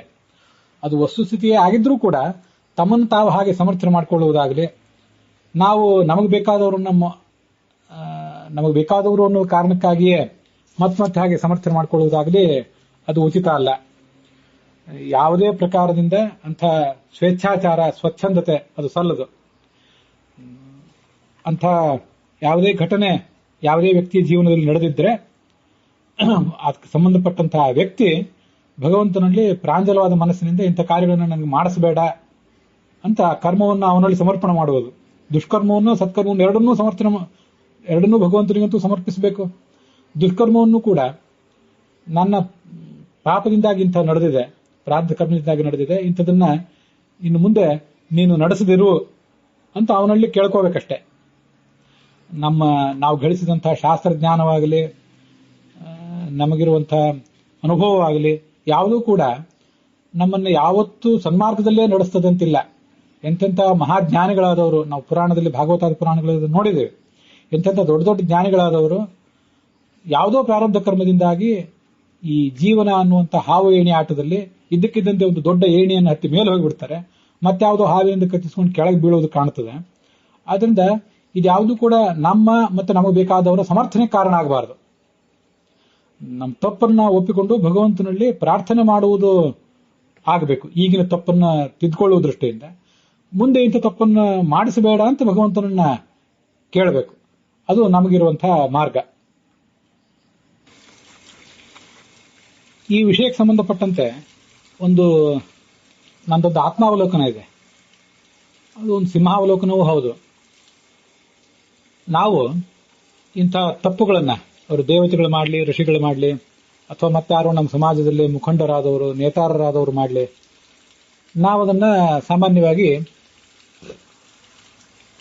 ತುಂಬಾ ಟೀಕೆ ಮಾಡ್ತೇವೆ, ಮತ್ತೆ ಅದನ್ನ ತುಂಬಾ ಅಸಹ್ಯ ಪಟ್ಕೋತೇವೆ. ಅದರ ಬಗ್ಗೆ ಎಲ್ಲವೂ ಸರಿ, ಅದನ್ನ ಸಮರ್ಥನೆ ಮಾಡಬೇಕು ಅಂತ ನಾನು ಹೇಳ್ತಿಲ್ಲ. ತಪ್ಪು ಯಾರು ಮಾಡಿದ್ರು ಕೂಡ ಅದು ತಪ್ಪೇ, ಪ್ರಾರಬ್ಧ ಕರ್ಮದಿಂದಾಗ ಆಗಿರ್ತದೆ. ಅದಕ್ಕೆ ಯಾರ್ಯಾರು ಏನೇನನ್ನು ಅನುಭವಿಸ್ಬೇಕು, ಅದರ ದುಷ್ಪರಿಣಾಮಗಳನ್ನು ಅನುಭವಿಸಬೇಕು. ಅವರವರೆಲ್ಲ ಅವರವರು ಇರುವ ಹಂತಗಳು, ಸಾಧನೆಯ ಹಂತಗಳು, ಮತ್ತು ಅವರು ಸಾತ್ವಿಕರೋ, ರಾಜಸರೋ, ತಾಮಸರೋ, ಇದಕ್ಕೆಲ್ಲಕ್ಕೂ ಅನುಗುಣವಾಗಿ ಅವರು ಅದನ್ನು ಅನುಭವಿಸ್ತಾರೆ. ನಾವು ಒಂದು ವಿಷಯಗಳನ್ನು ತಿಳ್ಕೊಳ್ಬೇಕು. ಏನಂದ್ರೆ, ಬಹೂನಿಮೇ ವ್ಯತೀತಾನಿ ಜನ್ಮಾನಿ ತವಚಾರ್ಜುನ ತಾನ್ಯಹಂ ವೇದ ಸರ್ವಾಣಿ ನತ್ವಂ ವೇತ್ತ ಪರಂತಪ. ಈ ಅನೇಕ ಜನ್ಮಗಳು ಹಿಂದೆ ನಮಗೆಲ್ಲರಿಗೂ ಆಗಿ ಹೋಗಿವೆ. ಈ ಮಾತನ್ನು ಹೇಳ್ತಾ ಇರುವ ನನಗೆ, ಕೇಳ್ತಾ ಇರುವ ನಿಮಗೆ, ಮತ್ತು ಇದಕ್ಕೆಲ್ಲದಕ್ಕೂ ಸಾಕ್ಷಿಯಾಗಿರುವಂತಹ ದೇವತೆಗಳಿಗೆ, ಭಗವಂತನಿಗೆ, ಎಲ್ಲಿಗೂ ಅನೇಕ ಜನ್ಮಗಳು ಆಗಿ ಹೋಗಿವೆ. ಈ ಯಾವ ಗುಣಗಳನ್ನ, ಉದಾಹರಣೆಗೆ ಒಂದು ದುರ್ಗುಣಗಳನ್ನು ಪಟ್ಟಿ ಮಾಡೋಣ. ಒಂದು ಭ್ರಷ್ಟಾಚಾರ, ಒಂದು ಕರಪ್ಷನ್, ಮತ್ತೊಂದು ಲೈಂಗಿಕ ಸ್ವೇಚ್ಛಾಚಾರ. ಇಂಥ ಕೆಲವು ದುರ್ಗುಣಗಳನ್ನು ಪಟ್ಟಿ ಮಾಡಿದಾಗ ಇವತ್ತು ನಾವೇನು ಈ ಒಂದು ಹಂತದಲ್ಲಿದ್ದೇವಲ್ಲ, ನಾವು ಪಟ್ಟಿ ಮಾಡಿದಂತಹ ದುರ್ಗುಣಗಳಲ್ಲಿ ಕೆಲವನ್ನ ಹೊಂದಿರಬಹುದು, ಕೆಲವನ್ನ ಹೊಂದದೇ ಇರಬಹುದು. ಆದರೆ ಒಂದು ಎಚ್ಚರಿಕೆ ನಮಗಿರಬೇಕು. ಈ ಹಿಂದೆ ಅನೇಕ ಜನ್ಮಗಳು ನಮಗಾಗಿ ಹೋಗಿವೆ ಅಲ್ಲ, ಇನ್ನೂ ಮುಂದೆ ಕೆಲವು ಆಗುವವೇ ಅಲ್ಲ. ನಮ್ಮನ್ನು ನಾವು ಗಮನಿಸಿಕೊಂಡ್ರೆ ನಾವು ದೇವೋತ್ತಮರೇನೂ ಅಲ್ಲ, ತೀರಾ ರಾಕ್ಷಸರು ಇರ್ಲಿಕ್ಕಿಲ್ಲ. ಆದರೆ ಈ ಹಿಂದೆ ಅನೇಕ ಜನ್ಮಗಳು ನಮಗೆ ಆಗಿ ಹೋಗಿವೆ ಅಲ್ಲ, ಒಂದೊಂದು ಜನ್ಮದಲ್ಲಿ ಒಂದೊಂದು ಅಥವಾ ಅನೇಕ ದೋಷಗಳನ್ನ, ಅನೇಕ ಪಾಪಕೃತ್ಯಗಳನ್ನ ನಾವು ಮಾಡಿರೋ ಸಾಧ್ಯತೆ ಇದೆ. ಈಗ ಮಾಡಿರೋ ಸಾಧ್ಯತೆನೂ ಇದೆ. ಈಗಲೂ ನಾವು ಮಾಡಿದ್ದನ್ನು ನಾವೇನು ಮಹಾ ಸತ್ಯಸಂಧರ ಅಲ್ಲ, ಆದ್ರಿಂದ ಯಾರ್ಯಾರಿಗೂ ಹೇಳಲಿಕ್ಕೆ ಹೋಗಲ್ಲ. ನಾವೇನೋ ಮಹಾತ್ಮರು ಅಲ್ಲ, ಆದ್ರಿಂದ ನಮ್ಮ ಕಥೆ, ನಮ್ಮ ಜೀವನ ಕುರಿತಾಗಿ ಯಾರು ಪುರಾಣವನ್ನು ಬರೆಯೋದಿಲ್ಲ. ದೇವತೆಗಳು ದೊಡ್ಡವರಾದ್ರಿಂದ ಅವ್ರ ಕುರಿತು ಪುರಾಣ ಬರೆದಿದ್ದಾರೆ. ಅವ್ರು ಏನು ಇಂಥ ಕೃತ್ಯಗಳನ್ನು ಮಾಡಿದ್ದಾರೆ ಅದನ್ನೂ ಬರೆದಿದ್ದಾರೆ. ಅದರ ಪರಿಣಾಮ ಏನಾಯಿತು ಅಂತ ಅದನ್ನೂ ಬರೆದಿದ್ದಾರೆ. ನಾವು ಮಾಡಿರೋ ತಪ್ಪುಗಳನ್ನ, ಈಗ ಮಾಡಿದ್ದನ್ನು ನಾವು ಹೇಳ್ಕೊಳ್ಳೋದಿಲ್ಲ. ಹಿಂದೆ ಮಾಡಿದ್ದು ನಮಗೆ ಗೊತ್ತಿಲ್ಲ. ಒಂದು ಭ್ರಷ್ಟಾಚಾರ, ಆರ್ಥಿಕ ಅವ್ಯವಹಾರಗಳು, ಲೈಂಗಿಕ ಅವ್ಯವಹಾರಗಳು, ಇಂಥ ಅನೇಕ ದೋಷಗಳನ್ನ ಈ ಹಿಂದೆ ನಾವು ಮಾಡಿಲ್ಲ ಅಂತನ್ನುವುದಕ್ಕೆ ನಮ್ಮ ಹತ್ರ ಏನಾದರೂ ಆಧಾರ ಇದೆಯಾ? ಅಥವಾ ಈ ಮುಂದೆ ನಾವು ಮಾಡುವುದಿಲ್ಲ ಅನ್ನೋದಕ್ಕೆ ನಮ್ಮ ಹತ್ರ ಏನಾದರೂ ಆಧಾರ ಇದೆಯಾ? ನನ್ನ ಹತ್ರ ಅಂತೂ ಏನೂ ಆಧಾರ ಇಲ್ಲ. ಉಳಿದವ್ರದ್ದು ನನಗೆ ಗೊತ್ತಿಲ್ಲ. ಉಳಿದವರಿಗೆ ಸಂಬಂಧಪಟ್ಟ ನಿರ್ಣಯ ಹೇಳುವ ಸ್ಥಾನ ನಮ್ದಲ್ಲ. ಅಂದ ಮಾತ್ರಕ್ಕೆ ಉಳಿದವ್ರು ಮಾಡಿದ್ದು ಅಂಥ ತಪ್ಪುಗಳನ್ನು ಇವತ್ತು ಯಾರು ಮಾಡಿದ್ರೆ ಅದನ್ನ ಸರಿ ಅಂತ ನಾನು ಹೇಳ್ತಿಲ್ಲ. ತಪ್ಪೇ, ಅದು ಯಾರು ಮಾಡಿದ್ರು ಅದು ತಪ್ಪೇ. ಆದರೆ ನಾವು ಅದನ್ನ ಟೀಕಿಸುವಾಗ ಆ ತಪ್ಪು ಮಾಡಿದವರ ಜೊತೆಗೆ ನಮ್ಮ ಸಂಬಂಧ ಹೇಗಿರಬೇಕು ಅಂತನ್ನೋದ್ರ ಬಗ್ಗೆ, ಆ ತಪ್ಪಿನ ಬಗ್ಗೆ ನಾವು ಮಾಡುವಂತಹ ಒಂದು ವಿಮರ್ಶೆ ಸೀಮಿತವಾಗಿದ್ರೆ ಅದು ಸರಿ. ಯಾಕೆಂದ್ರೆ ಸಮಾಜದಲ್ಲಿ ಅನೇಕರ ಜೊತೆಗೆ ನಾವು ಸಂಪರ್ಕವನ್ನು ಬೆಳೆಸಬೇಕಾಗ್ತದೆ. ತಪ್ಪು ಮಾಡಿದವ್ರ ಜೊತೆ ನಾವು ಹೇಗೆ ವರ್ತಿಸಬೇಕು, ಅವರಿಂದ ನಾವು ಏನನ್ನು ಪಡ್ಕೋಬೇಕು, ಏನನ್ನು ಪಡ್ಕೋಬಾರದು ಅನ್ನೋದಕ್ಕೆ ಮಾತ್ರ ಈ ಆಲೋಚನೆ ಸೀಮಿತವಾಗಿರ್ಬೇಕು. ಅದನ್ನು ಬಿಟ್ಟು ಮತ್ತೊಬ್ರು ಮಾಡಿದಂತಹ ತಪ್ಪುಗಳನ್ನ ನಮಗೇನು ಪ್ರಯೋಜನ ಇಲ್ಲದೆ ಹೋದ್ರೂ ಕೂಡ ನಾವು ಆಡಿಕೊಳ್ಳುವುದಾದ್ರೆ ಅದರಲ್ಲೇ ಕಾಲಹರಣ ಮಾಡುವುದಾದ್ರೆ ಅದರಿಂದ ನಮಗೆ ಮಹಾದೋಷ ಬಂದಿತ್ತು. ಅದನ್ನೇ ಆಡಿದವರ ಪಾಪ ಮಾಡಿದವರ ಬಾಯಲ್ಲಿ ಅಂತ, ಮಾಡಿದವರ ಪಾಪ ಆಡಿದವರ ಬಾಯಲ್ಲಿ ಅಂತ ಹೇಳೋದು ಶಾಸ್ತ್ರ. ನಮಗೆ ಅಂತ ಒಬ್ಬ ನಿರ್ದಿಷ್ಟ ವ್ಯಕ್ತಿಯಿಂದ ಏನನ್ನಾದ್ರೂ ಜ್ಞಾನ ಪಡ್ಕೊಳ್ಳುವುದಿದ್ರೆ, ಆತ ಅವ್ಯವಹಾರ ಮಾಡಿದ್ದಾನೆ ಅಂತ ಕಾಣಿಸಿದ್ರೆ ಅವನಿಂದ ದೂರ ಇದ್ದರಾಯ್ತು. ಜ್ಞಾನ ಕೊಡ್ಲಿಕ್ಕೆ ಅನೇಕ ಜನ ಇದ್ದಾರೆ, ಅಥವಾ ನಾವು ಬೇಕಾದಂತ ಕಾರ್ಯಗಳನ್ನು ಮಾಡಿಕೊಡ್ಲಿಕ್ಕೇನೆ ಈ ಜಗತ್ತಿನಲ್ಲಿ ಬೇರೆ ಬೇರೆ ಜನ ಇದ್ದಾರೆ, ಅವರಿಂದ ಆ ಕಾರ್ಯಗಳನ್ನು ಮಾಡಿಕೊಂಡ್ರಾಯ್ತು. ಅಥವಾ ಅದೇ ವ್ಯಕ್ತಿಯಿಂದಲೇ ನಾವು ಬೇಕಾದಂತಹ ಕಾರ್ಯವನ್ನ ಮಾಡಿಕೊಳ್ಬೇಕಾದಂತಹ ಅನಿವಾರ್ಯ ಪರಿಸ್ಥಿತಿ ಇದ್ದರೆ ಅದು ಏನು ಬಹಳ ದೊಡ್ಡ ದೋಷ ಏನಲ್ಲ. ನಾವು ಅವನಿಂದ ಜ್ಞಾನ ಪಡ್ಕೊಳ್ಳುವುದು ದೊಡ್ಡ ದೋಷ ಅಲ್ಲ, ಆತ ಮಾಡಿದ್ದು ದೊಡ್ಡ ದೋಷವೇ, ಅದು ಆತನಿಗೆ ಹಾನಿಕಾರವೇ. ಆದರೆ ಅಂಥವನಿಂದ ನಾವು ನಮ್ಮ ಕೆಲಸಗಳನ್ನು ಮಾಡಿಕೊಳ್ಳುವುದು ಒಂದು ದೊಡ್ಡ ದೋಷ ಏನೂ ಅಲ್ಲ. ಯಾಕೆಂದ್ರೆ ನಮಗೆ ಕೆಲವರಿಂದ ಜ್ಞಾನ ಸಿಗಬೇಕು, ಮತ್ತೊಬ್ಬರಿಂದ ಮತ್ತೊಂದು ಯಾವುದೋ ಸಿಗಬೇಕಾಗಿದೆ, ಇನ್ನೊಬ್ಬ ಸಮಾಜದಲ್ಲಿ ಬೇರೆ ಬೇರೆಯವರಿಂದ ನಮಗೇನಾಗಬೇಕಾದ ಕಾರ್ಯಗಳಿವೆಯಲ್ಲ, ಅದೆಲ್ಲವನ್ನು ಅತ್ಯಂತ ಶುದ್ಧರಾದವರ ಮೂಲಕವೇ ನಾವು ಪಡ್ಕೋತೀವಿ ಅಂತ ಕೂತ್ರೆ, ಅತ್ಯಂತ ಶುದ್ಧರಾದವರು ಎಲ್ಲಾ ದೃಷ್ಟಿಯಿಂದಲೂ ಅತ್ಯಂತ ಶುದ್ಧರಾದವರು ಯಾರು ಸಿಕ್ಕಾರೆ ಈ ಜಗತ್ತಿನಲ್ಲಿ? ಈ ಮಾತನ್ನು ಹೇಳುವವನಾದ್ರೂ ನಾನಾದ್ರೂ ಎಲ್ಲಾ ಆಚಾರ ವಿಚಾರಗಳು ಎಲ್ಲಾ ದೃಷ್ಟಿಯಿಂದಲೂ ಶುದ್ಧವಾಗಿದ್ದೇನೇನು? ಹೀಗಿಲ್ಲ ಅಂದ ಮೇಲೆ ಯಾವುದೋ ಒಂದು ದೋಷ ಒಬ್ಬ ವ್ಯಕ್ತಿಯಲ್ಲಿ ಇರಬಹುದು, ಆತನಿಂದ ಜ್ಞಾನವನ್ನು ಪಡ್ಕೊಳ್ಳಿಕ್ಕೇನು ತೊಂದರೆ ಇಲ್ಲ. ಆದರೆ ಆತ ನಮ್ಮ ಸ್ವರೂಪ ಗುರು ಅಲ್ಲ ಅಂತ ಅನ್ನೋದನ್ನು ಗಮನಿಸಬೇಕು. ಮಹಾಭಾರತದಲ್ಲಿ ಹಿಂದೆ ಅಂತ ಬಂದಿರುವಂತಹ ಒಂದು ಮಾತಿದೆ, ಕಪಾಲೆ ಯದ್ದುದಾಪಸ್ಯು ಸ್ವರ್ಧೃತೌಚ ಯಥಾಪಯ ಆಶ್ರಯ ಸ್ಥಾನ ದೋಷೇಣ ವೃತ್ತಹೀನೇ ತಥಾಶ್ರುತಂ ಅಂತ. ಕಪಾಲೆ ಯದ್ದುದಾಪಸ್ಯು, ಒಂದು ತಲೆ ಬುರುಡೆಯಲ್ಲಿರುವ ನೀರು, ಚರ್ಮದ ಚೀಲದಲ್ಲಿರುವಂತಹ ಹಾಲು, ಇವೆಲ್ಲ ಹೇಗೆ ಅಶುದ್ಧವೋ ಹಾಗೆ ವೃತ್ತಹೀನನಾದವನಲ್ಲಿರುವಂತಹ ಒಂದು ಜ್ಞಾನ ಅಂತನ್ನೋದು ಶ್ರುತ, ವೃತ್ತಹೀನೇ ತಥಾ ಶ್ರುತಂ, ಅದೆಲ್ಲವೂ ಅಪವಿತ್ರ ಆಗ್ತದೆ ಅಂತ ಅಲ್ಲಿದೆ. ಅದು ಸರಿಯೇ, ಅಂತಹ ಅಪವಿತ್ರನಾದ ದುರ್ವರ್ತನೆ ಇರುವಂತಹ ವ್ಯಕ್ತಿಯಿಂದ ಜ್ಞಾನವನ್ನು ಪಡ್ಕೊಳ್ಳುವುದು ಅನುಚಿತವೇ, ಇಲ್ಲಂತ ನಾನು ಹೇಳ್ತಿಲ್ಲ. ಆದರೆ ನಮಗೆ ಮುಕ್ತಿ ಆಗುವುದು ಯಾರಿಂದ ಮತ್ತೆ ಯಾವುದರಿಂದ, ಯಾವಾಗ, ಇದನ್ನೆಲ್ಲ ನಾವು ಗಮನಿಸಬೇಕು. ನಾವೆಲ್ಲ ಈಗ ಇನ್ನೂ ಪರೋಕ್ಷ ಜ್ಞಾನದ ಹಂತದಲ್ಲಿದ್ದೇವೆ.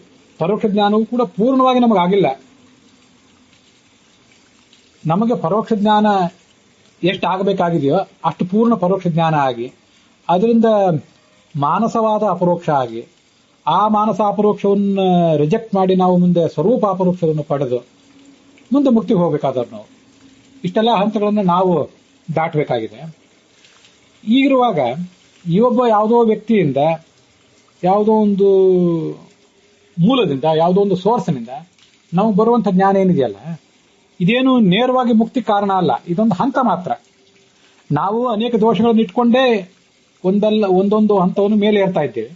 ಅವರು ಕೂಡ ಅನೇಕ ದೋಷಗಳನ್ನು ಇಟ್ಕೊಂಡೇ ಒಂದು ಹಂತದಿಂದ ಮೇಲೆ ಹೋಗ್ತಾ ಇದ್ದಾರೆ ಅಥವಾ ಕೆಳಗಿಳಿತಾ ಇದ್ದಾರೆ. ನಾವೀಗ ಪಡ್ಕೊಳ್ಳುವ ಜ್ಞಾನ ಅಂತದೊಂದು ಹಂತ ಮಾತ್ರ. ನಮಗೆ ಸರಿಯಾದಂತಹ ತತ್ವಜ್ಞಾನ ಆಗುವುದು ನಮ್ಮ ಸ್ವರೂಪ ಗುರುವಿನಿಂದ. ನಮ್ಮ ಸ್ವರೂಪ ಗುರು ಯಾರು ನಮಗೆ ಗೊತ್ತಿಲ್ಲ. ನಾವು ಯಾರಿಗಾದ್ರೂ ಸ್ವರೂಪ ಗುರುಗಳಾಗಿದ್ದೇವ ಅದೂ ಗೊತ್ತಿಲ್ಲ. ಆದ್ರಿಂದ ಅದರ ಬಗ್ಗೆ ಯಾವ್ದಾದ್ರು ಒಬ್ಬ ವ್ಯಕ್ತಿಯಿಂದ ಜ್ಞಾನ ಪಡ್ಕೊಳ್ಳುವ ಪ್ರಸಂಗ ಬಂದ್ರೆ, ಆ ವ್ಯಕ್ತಿ ದುರ್ವರ್ತನೆ ಉಳ್ಳವನು ಅಂತ ಕಂಡು ಬಂದಾಗ ಅಲ್ಲೊಂದು ಸುರಕ್ಷಿತವಾದಂತಹ ಅಂತರವನ್ನ, ಒಂದು ಗ್ಯಾಪ್ ಮೇಂಟೈನ್ ಮಾಡಿ, ಸೇಫ್ ಗ್ಯಾಪ್ ಮೇಂಟೈನ್ ಮಾಡಿ ಜ್ಞಾನವನ್ನ ಯಾವುದೇ ಮೂಲದಿಂದಾದ್ರೂ ಪಡ್ಕೊಳ್ಳಿಕ್ಕೆ ಯಾವುದೇ ತೊಂದರೆ ಇಲ್ಲ.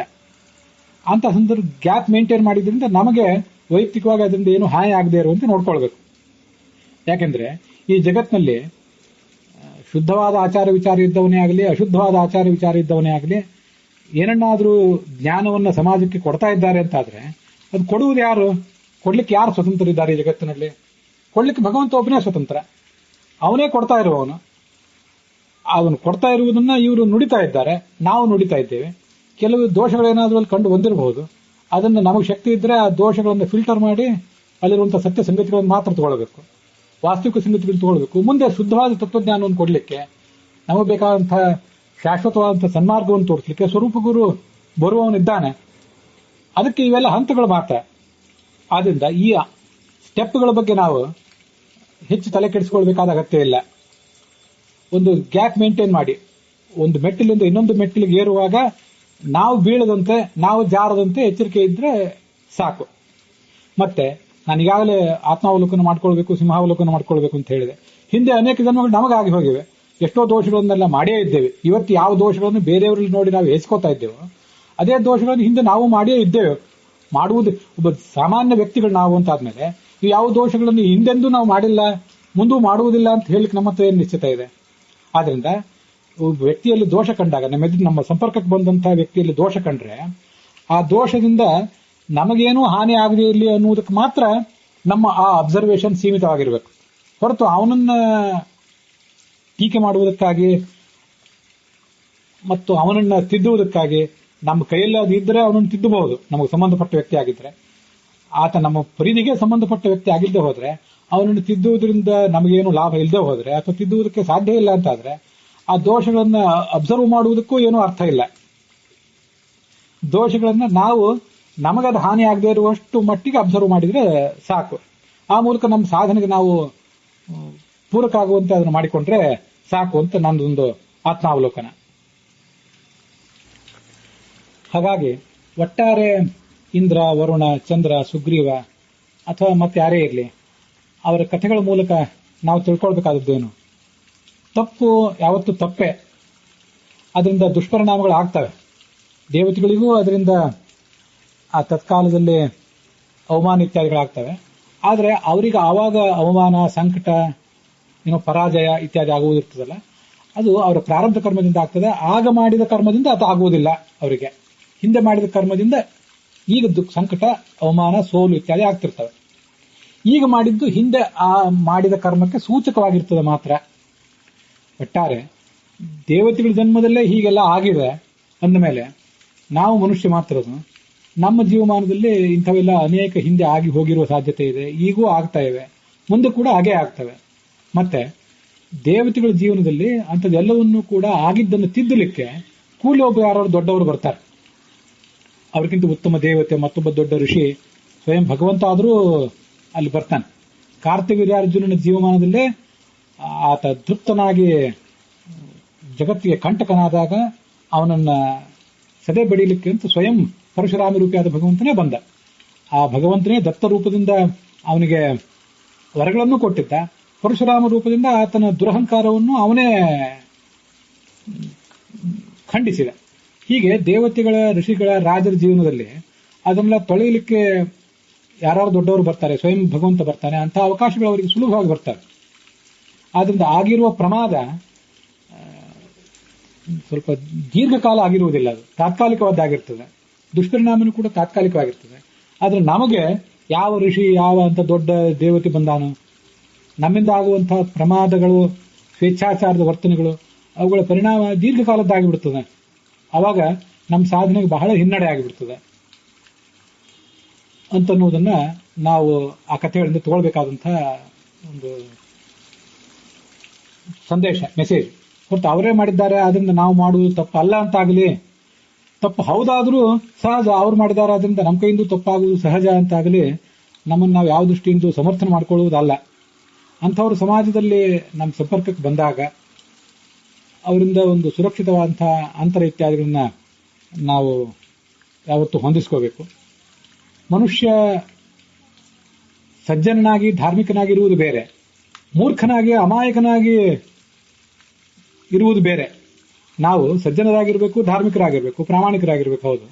ಆದರೆ ಅಮಾಯಕರು, ಮೂರ್ಖರು ಆಗಿದ್ದು ಯಾರು ದುರ್ವರ್ತನೆಗಳನ್ನು ಮಾಡಿದ್ದಾರೆ, ಸ್ವೇಚ್ಛಾಚಾರಗಳನ್ನು ಮಾಡಿದ್ದಾರೆ, ಅವರ ಸಂಘಕ್ಕೆ ನಾವು ಕೂಡ ಬಿದ್ದು ಅದರ ಬಿಸಿ ನಮಗೂ ಕೂಡ ತಟ್ಟುವಂತಾಗಬಾರದು ಅಂತನ್ನೋದನ್ನ ನಾವು ಈ ಕಥೆಗಳ ಮೂಲಕ ತಿಳ್ಕೊಳ್ಬೇಕು. ಯಾವುದೇ ಸಂಗತಿಯನ್ನು ನೋಡುವಾಗ ಅದನ್ನ ಸಕಾರಾತ್ಮಕವಾಗಿ ಆಲೋಚನೆ ಮಾಡಬೇಕು. ನಮ್ಮಿಂದ ಏನು, ಈಗ ನಮಗೆ ಅದರಿಂದ ಏನಾಗಬೇಕಾಗಿದೆ? ಇಂದ್ರ ಮಾಡಬಾರ್ದಿತ್ತು, ವರುಣ ಮಾಡಬಾರ್ದಿತ್ತು. ಈಗ ಅನೇಕ ಜನ ಅದನ್ನು ಕೇಳಿದ್ರು, ಏನೇ ಆಗಲಿ, ನೀವೇನೇ ಹೇಳಿ, ಎಲ್ಲ ಪುರಾಣ, ಎಲ್ಲ ಶಾಸ್ತ್ರ, ಆಚಾರ್ಯ ಸಮರ್ಥನೆ ಎಲ್ಲ ಹೇಳಿ, ಆದರೂ ವರುಣ ಹೀಗೆ ಮಾಡಬಾರ್ದಿತ್ತು, ಇಂದ್ರ ಮಾಡಬಾರ್ದಿತ್ತು ಅಂತಲೇ ಕೊನೆಗೆ ಬಂದು ತಮ್ಮದು ತೀರ್ಮಾನ ಹೇಳೋರಿದ್ದಾರೆ. ಆಯ್ತು, ಮಾಡಬಾರ್ದಿತ್ತು, ಈಗ ಮಾಡಿದ್ದಾರೆ, ಮುಂದೇನು? ಈಗ ನಾವು ನೀವು ಏನು ಮಾಡುವರಿದ್ದೇವೆ ಅದಕ್ಕೆ? ಅದರಿಂದ ಅವ್ರಿಗೆ ಏನು ಅನುಭವಿಸಬೇಕೋ ಅವರು ಅದನ್ನು ಅನುಭವಿಸ್ತಾ ಇದ್ದಾರೆ. ಅದನ್ನ ನೋಡ್ಲಿಕ್ಕೆ ಒಬ್ಬ ಸಾಕ್ಷಿ ಇದ್ದಾನೆ. ನಾವು ನೀವು ಏನ್ ಮಾಡ್ಬೇಕಾಗಿದೆ ಅದ್ರ ಬಗ್ಗೆ? ಪುರಾಣಗಳನ್ನು ಕೇಳಿ ನಾವೇನು ನಮ್ಮ ಜೀವಮಾನದಲ್ಲಿ ನಾವೇನ್ ಮಾಡ್ಬೇಕು ಅಂತ ಆಲೋಚನೆ ಮಾಡಬೇಕೇ ಹೊರತು ಇಂದ್ರನ ಜೀವಮಾನದಲ್ಲಿ ನಾವೇನು ಪ್ರವೇಶ ಮಾಡುವರಿದ್ದೇವೆ? ನಮ್ಮ ಜೀವಮಾನದಲ್ಲಿ ಇಂದ್ರ ಪ್ರವೇಶ ಮಾಡ್ತಾನೆ, ವರುಣ ಪ್ರವೇಶ ಮಾಡ್ತಾನೆ. ಬೃಹಸ್ಪತಿ ಅವನು ಬುದ್ಧಿ ಅಭಿಮಾನಿ, ವರುಣ ಜಲಾಭಿಮಾನಿ, ಅವನು ನಮ್ಮ ಗುಣಗಳ ಅಭಿಮಾನಿ ವರುಣ. ಛಾಂದೋಗ್ಯ ಭಾಷ್ಯದ ಛಾಂದೋಗ್ಯ ಉಪನಿಷತ್ತು ಮತ್ತು ಅದರ ಭಾಷ್ಯದಲ್ಲಿ ವರುಣನ ಬಗ್ಗೆ ಉಲ್ಲೇಖ ಇದೆ. ಧ್ಯಾನಂ ವಾವ ಚಿತ್ತಾದ್ಭೂಯ ತಸ್ಮಾದ್ ವರುಣ ಏವ ಚ ಧ್ಯಾನಸ್ಯ ದೇವತಾ ಚಾಸೌ ತನ್ನಾಮಾಚ ವಿಧಾನತಃ. ವರುಣ ನಮ್ಮ ಧ್ಯಾನಕ್ಕೆ ಅಭಿಮಾನಿ. ಅವನಿಂದ ನಮಗೇನಾಗಬೇಕು ಕಾರ್ಯ ಅಂತ ಅನ್ನೋದನ್ನ ಗಮನಿಸಬೇಕು. ಸರಿಯಾಗಿ ಭಗವಂತನ ಧ್ಯಾನ ಮಾಡಿರಿ ಅಂತ ವರುಣ ನಮಗೆ ಮೆಸೇಜ್ ಕೊಡ್ತಾ ಇದ್ದಾನೆ. ಆ ಮೆಸೇಜ್ ಅನ್ನು ಸ್ವೀಕಾರ ಮಾಡುವುದನ್ನು ಬಿಟ್ಟು ನಕಾರಾತ್ಮಕವಾದ ಮೆಸೇಜ್ ಬಗ್ಗೆ ನಾವ್ಯಾಕೆ ಆಲೋಚನೆ ಮಾಡಬೇಕು? ಚಂದ್ರ ವಿಜ್ಞಾನದ ಅಭಿಮಾನಿ. ಅದನ್ನು ಕೂಡ ಅದೇ ಛಾಂದೋಗ್ಯ ಉಪನಿಷತ್ನಲ್ಲಿ ಹೇಳ್ತಾರೆ. ವಿಜ್ಞಾನಂ ವಾವ ಜ್ಞಾನಾದ್ಭೂಯ ಅಂತ ವರುಣಂದಾದ್ಮೇಲೆ ಚಂದ್ರನ್ದೇ ಬಂದಿದೆ. ವಿಜ್ಞಾನ ತಸ್ಮಾತ್ ನಿಶಾಕರ ವಿಜ್ಞಾನ ದೇವತಾ ಚಾಸೌ ತನ್ನಾಮಾಚ ವಿವೇಚನಾತ್. ಅವನು ವಿಜ್ಞಾನಕ್ಕೆ ಅಭಿಮಾನಿ ಚಂದ್ರ. ಆದ್ರಿಂದ ಅವನಿಗೆ ವಿಜ್ಞಾನ ಅಂತ ಹೆಸರಿದೆ. ವಿಜ್ಞಾನವನ್ನು ಪಡ್ಕೊಳ್ರಿ ಅಂತ ಚಂದ್ರ ಉಪದೇಶ ನಮಗೆ ಕೊಡುವಾಗ, ಅಂತ ಮೆಸೇಜ್ ಕೊಡುವಾಗ, ಆತ ತಾರೆ ಜೊತೆಗೆ ಮಾಡಿದ್ದನ್ನ ನಾವ್ಯಾಕೆ ತಲೆ ಕೆಡಿಸ್ಕೋಬೇಕು? ಇಂದ್ರನಂತೂ ತೇಜೋಭಿಮಾನಿಯಾಗಿದ್ದಾನೆ, ಸ್ಥೂಲ ಮನಸ್ಸಿನ ಅಭಿಮಾನಿಯಾಗಿದ್ದಾನೆ. ಮತ್ತೆ ಯಜ್ಞಾದಿ ಸಾಧನೆ ಎತ್ತು ಮನಃ ಚಂದ್ರಂ. ನಮ್ಮ ಕಡೆಯಿಂದ ಯಜ್ಞಾದಿಗಳನ್ನು ಮಾಡಿಸುವಂತಹ ಮನಸ್ಸು ಚಂದ್ರ. ಶಕ್ರೋ ಯಜ್ಞಾದಿ ಕರ್ಮಣಿ ಅಂತ ಉಪನಿಷತ್ ಪ್ರಸ್ಥಾನ ಹೇಳುವಂತೆ, ಉಪನಿಷತ್ ಭಾಷ್ಯದಲ್ಲಿ ಆಚಾರ್ಯ ಹೇಳುವಂತೆ, ಯಜ್ಞಾದಿ ಕಾರ್ಯಗಳನ್ನು ನಮ್ಮ ಕಡೆಯಿಂದ ಮಾಡಿಸುವವನವನು. ಯಜ್ಞವನ್ನು ಮಾಡ್ರಿ, ನಾನು ಹಸ್ತಾಭಿಮಾನಿ, ಸ್ಥೂಲ ಮನಸ್ಸಿನ ಅಭಿಮಾನಿ ಅಂತ ಅವನು ನಮಗೆ ಮೆಸೇಜ್ ಕೊಡುವಾಗ, ಒಂದು ಸಂದೇಶ ಕೊಡುವಾಗ, ಆತ ಆತ ಅಹಲ್ಯ ಜೊತೆಗೆ ಏನ್ ಮಾಡಿದ, ಮತ್ತಾರ ಜೊತೆಗೆ ಏನ್ ಮಾಡಿದ ಅಂತ ನಾವ್ಯಾಕೆ ತಲೆ ಕೆಡಿಸ್ಕೋಬೇಕಾಗಿದೆ? ಸಕಾರಾತ್ಮಕವಾದ ಮೆಸೇಜ್ಗಳನ್ನು ನಾವು ತಗೊಳ್ಬೇಕು. ಹೀಗಿದು ದೇವತೆಗಳ ಮೂಲ ರೂಪದಲ್ಲೇ ಮತ್ತು ಅವತಾರ ರೂಪದಲ್ಲಿ ಅವರು ಮಾಡುವ ಕಾರ್ಯಗಳಿಂದ ನಾವು ತೆಗೆದುಕೊಳ್ಳಬೇಕಾಗಿರುವಂತಹ ಕೆಲವು ಸಂದೇಶಗಳು, ಮತ್ತೆ ನಮ್ಮ ಜೀವಮಾನದಲ್ಲಿ ನಾವು ಪಾಲಿಸಬೇಕಾಗಿರುವಂತಹ ಎಚ್ಚರಿಕೆಗಳು, ಅದರ ಬಗ್ಗೆ ನಾವು ಈ ಮಹಾಭಾರತದ ಪ್ರವಚನದ ಈ ಭಾಗದಲ್ಲಿ ನೋಡಿದ್ದೇವೆ. ಈ ಭಾಗ ಇಲ್ಲಿಗೆ ಸಮಾಪ್ತವಾಗಿದೆ. ಇದರ ಕುರಿತಾದಂತಹ ನಿಮ್ಮ ಅನಿಸಿಕೆಗಳೇನಾದರೂ ಇದ್ದರೆ ಯಾವುದೇ ಸಂಕೋಚ ಇಲ್ಲದೆ ತಿಳಿಸಬೇಕು. ಅಲ್ಲಿಗೆ ಈ ಭಾಗ ಸಮಾಪ್ತವಾಗಿದೆ.